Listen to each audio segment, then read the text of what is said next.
Hi, I'm Chris Lawrence and I'm a professional rugby league player for the West Tigers. Hitting Lawrence! What a beautiful ball! Lawrence! Chris Lawrence! A Tiger through and through! I've played over 220 first grade games over the past 13 seasons, and I'm also the director of One More Being alongside Leon Keir. Always loved rugby league from a young age. My dad played reserve grade for a couple of different clubs, so I grew up with rugby league in the family, and from what my mum tells me, I tried to play footy at the age of 4 years old, but mum held me back until I was about to turn 6 and finally got to play footy. But once I got a taste of it, just you couldn't keep me away from it. I used to kick my footy outside every time I came home from school, and it was only when mum used to drag me in when it started getting dark that I would go inside. But yeah, couldn't get a football out of my hands, and loved everything about it. Loved the friends you made, and you know, just used to live and breathe footy. Yeah, I played quite a few other sports as a kid. I was a pretty active kid, even though I love rugby league. I just loved being outdoors and playing as many sports as I can. I played cricket pretty much my whole primary school and high school life. Loved cricket. Same with athletics. Started athletics when I was about 8 years of age, and did athletics up until I was about 15. I was actually lucky enough to make a couple of representative sides through doing athletics, and in particular, I think it was under the 13s. There was a New South Wales side I made, and in that sort of team, Mitchell Pearce was in there as well as a long distance runner, I think. So I was never really good at the long distance stuff. I was more the sprinting and long jumping type. But you know, you used to love athletics, and again, the friends I made with it. Growing up in Campbelltown, I went to high school at St Greg's, like a lot of other aspiring young footballers did.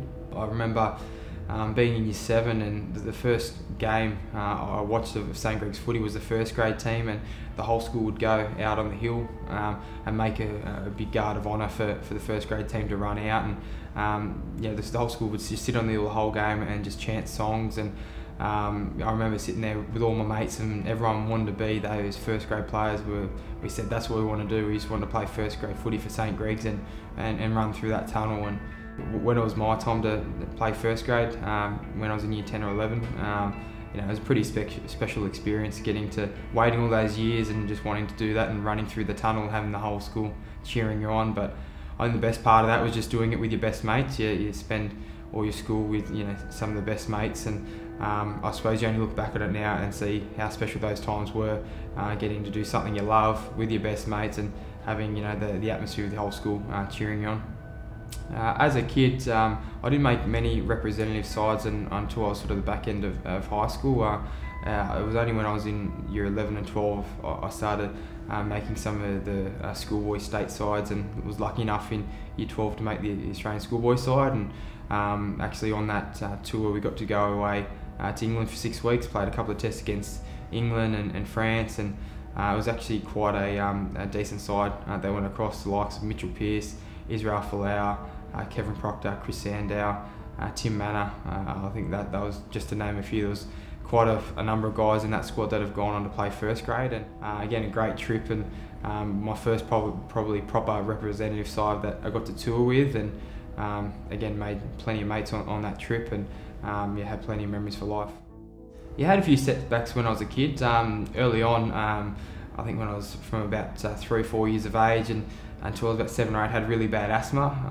I can still remember my first couple of years in primary school. You know, being an active kid, wanted to get out as much as I could, but I used to have to sit inside during the lunch and recess breaks, and have a puffer and be on a nebuliser because I couldn't be outside because my asthma got so bad. So that was hard because of being such an active kid and always wanted to get out, but eventually grew out of it, which you know, was the best thing for me, being an active kid. And had a few more setbacks. Had, you know, broken ankles, fractured pelvis, and things that you do coming along playing sport, being an active kid. In year 10 or something like that, I broke my ankle.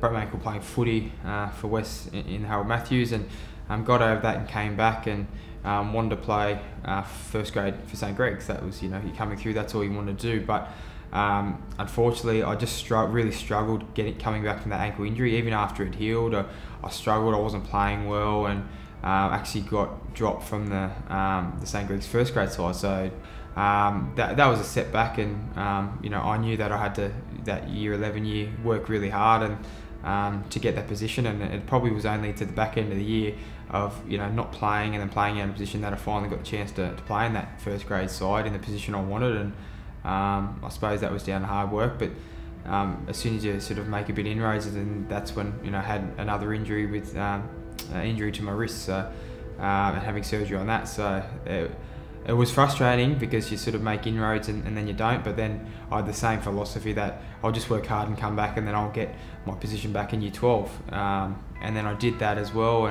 and then the year 12 year was just a roller coaster year of playing SG ball, reserve grade, and then on the first grade. So I suppose always took with me that you can't really control what happens through injuries and setbacks, but just put your head down and keep working hard, and the harder you work, I suppose, the luckier you get.